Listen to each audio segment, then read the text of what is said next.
We will start, it's a single phase election. Date of notification will be 10th of January, Friday. Last date of making nomination will be 17th of January. Scrutiny on 18th of January. Withdrawal 20th. These are the statutory periods of time which is given. Date of poll is 5th. And counting is 8th. And 5th again we have very deliberately kept Wednesday. क्योंकि हम सोचते हैं सब दिल्ली वाले vote करें, इसलिए इस बार भी महाराष्ट्र की तरह हमने इसको वेडनेसडे में रखा है. Entire election process after counting will be complete bye 10th. Dhanasumod തുടരുന്നുണ്ട്. വിവരങ്ങൾ നൽകാനായി ഡൽഹിയിൽ നിന്ന്. ധനസുമോദ്, നേരത്തെ ആം ആദ്മി പ്രതിനിധി രാധിക നായർ പറഞ്ഞത് ശ്രദ്ധിക്കുകയായിരുന്നു. ഈ ഡൽഹിയിൽ അരവിന്ദ് കെജ്രിവാൾ സർക്കാർ കൊണ്ടുവന്ന പല വികസനങ്ങളും സാധാരണക്കാർക്ക് വേണ്ടിയുള്ളതായിരുന്നു.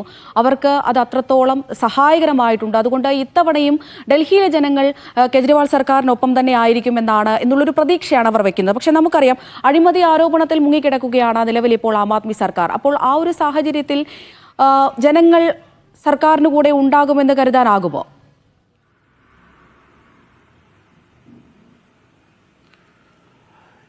ഏത് സമയത്തും കാര്യം കഴിഞ്ഞ് 2013 ശേഷം നടന്ന തെരഞ്ഞെടുപ്പിൽ നമ്മൾ പരിശോധിച്ച് കഴിയുമ്പോൾ ആം ആദ്മി പാർട്ടിക്ക് എതിരായിട്ട് വലിയ തരത്തിലുള്ള ആരോപണങ്ങൾ BJP ഉന്നയിക്കുന്നതായിട്ട് കാണാവുന്നതാണ്. പക്ഷേ അപ്പോൾ തന്നെ ആം ആദ്മി പാർട്ടി ചെയ്യുന്ന ഒരു കാര്യം എന്ന് വെച്ചാൽ ഒരു പാർട്ടിക്കും ചെയ്യാനാവാത്ത തരത്തിലുള്ള ചില പ്രഖ്യാപനങ്ങൾ തെരഞ്ഞെടുപ്പിന് തൊട്ട് മുമ്പായിട്ട് തന്നെ അവർ നടത്തുക പതിവായിരുന്നു. അങ്ങനെ നേരത്തെ ഈ സ്കൂളുകളുടെ കാര്യം നേരത്തെ രാധിക നായർ പറഞ്ഞ പോലെ തന്നെ സ്കൂളുകൾ ഭംഗിയായിട്ട് തന്നെ നടത്തി. അതുകൂടാതെ വെള്ളത്തിന്റെ കരം വളരെയധികം കുറയ്ക്കുകയും ചെയ്തിരുന്നു. മാത്രമല്ല, ഈ ആം ആദ്മി ആദ്യകാലത്ത് ഉദയം ചെയ്തിരുന്നപ്പോൾ തന്നെ പലപ്പോഴും വലിയ തരത്തിലുള്ള ഒരു താങ്ങാനാവാത്ത വെള്ളക്കരമായിരുന്നു ഡൽഹിയിൽ വന്നുകൊണ്ടിരുന്നത്. ആ ചാർജ് ആം ആദ്മി പാർട്ടി പറഞ്ഞിരുന്നത് ആ വെള്ളത്തിന്റെ ചാർജ് നിങ്ങൾ കൊടുക്കണ്ട, നിങ്ങൾ വൈദ്യുത ചാർജ് കൊടുക്കണ്ട എന്ന് പറഞ്ഞു. അങ്ങനെ ഇവിടുത്തെ ഇലക്ട്രിസിറ്റി വകുപ്പ് ഇത് കഴിഞ്ഞ ശേഷം ഇവരുടെ കണക്ഷൻ കട്ട് ചെയ്യുമ്പോൾ ആം ആദ്മി പാർട്ടി പ്രവർത്തകർ ആ ആം ആദ്മിയുടെ ചൂല് ധരിച്ച തൊപ്പിയുമായിട്ട് വന്ന് ആ കണക്ഷൻ അവർ തന്നെ കെട്ടിക്കൊടുക്കുന്ന ഒരു കാഴ്ചയായിരുന്നു കണ്ടത്. അങ്ങനെ ജനങ്ങളിലേക്ക് ഇടപെട്ടുകൊണ്ടാണ് ആം ആദ്മി പാർട്ടി ഓരോ ഘട്ടത്തിലും വന്നത്.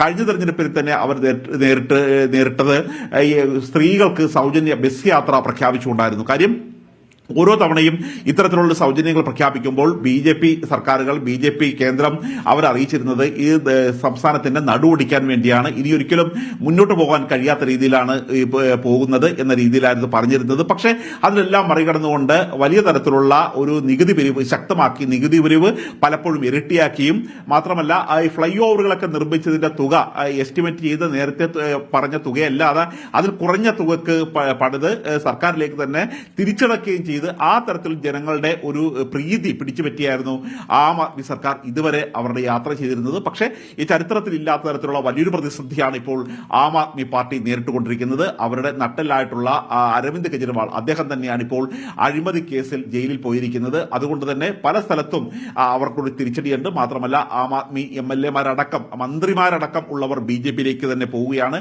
കൈലാസ് ഗെലോട്ട് ഒരു 2 മാസം മുമ്പ് വരെ അദ്ദേഹം മന്ത്രിയായിരുന്നു. പക്ഷേ ഈ ആം ആദ്മി നേരത്തെ പറഞ്ഞ കാര്യങ്ങളൊന്നും നടപ്പാക്കുന്നില്ല. ആം ആദ്മിയിൽ ഏകാധിപത്യമാണ് എന്ന് ചൂണ്ടിക്കാട്ടിയാണ് കൈലാഷ് ഗെലോട്ട് BJP-യിലേക്ക് പോയത്. അങ്ങനെ പല നേതാക്കന്മാരും BJP-യിലേക്ക് പോകുന്നത് തന്നെ വലിയ തരത്തിലുള്ള ഒരു പ്രശ്നങ്ങൾ ആം ആദ്മി പാർട്ടിക്ക് ഉണ്ടായിട്ടുണ്ട്.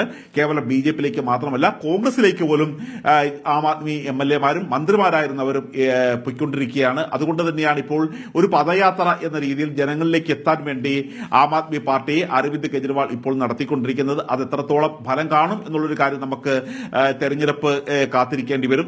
പക്ഷേ ഇപ്പോൾ പോലും അവർ പ്രഖ്യാപിച്ചിരിക്കുന്ന ഒരു വാഗ്ദാനം മുതിർന്ന പൗരന്മാർക്കെല്ലാം സൗജന്യ ചികിത്സ നൽകും എന്നുള്ള ഒരു പ്രഖ്യാപനം കൂടി ഇപ്പോൾ നടത്തിയിട്ടുണ്ട്. കാര്യം BJP ഉൾപ്പെടെയുള്ള പാർട്ടികളും കോൺഗ്രസ് ഉൾപ്പെടെയുള്ള പാർട്ടികളും ആദ്യം ഈ പ്രഖ്യാപനങ്ങളെ എതിർത്തെങ്കിൽ പോലും പിന്നീട് കാണുന്നത് തെലങ്കാനയിലായാലും ഹിമാചൽ പ്രദേശ്, കർണാടക എന്നീ സ്ഥലങ്ങളിൽ നേരത്തെ എന്താണോ ആം ആദ്മി പ്രഖ്യാപിച്ചിരുന്നത് ആ വാഗ്ദാനങ്ങൾ അതുപോലെ തന്നെ അല്ലെങ്കിൽ അതിലേക്കാൾ ഒരു പടി കൂടി കയറ്റി വാഗ്ദാനങ്ങൾ നൽകിക്കൊണ്ട് അധികാരം പിടിക്കുന്ന ഒരു കോൺഗ്രസിനെയാണ് കാണുന്നത്. കാണുന്നത്. ആ രീതിയിൽ തന്നെയാണ് ഇപ്പോൾ BJP പ്രഖ്യാപിച്ചുകൊണ്ടിരിക്കുന്നത്.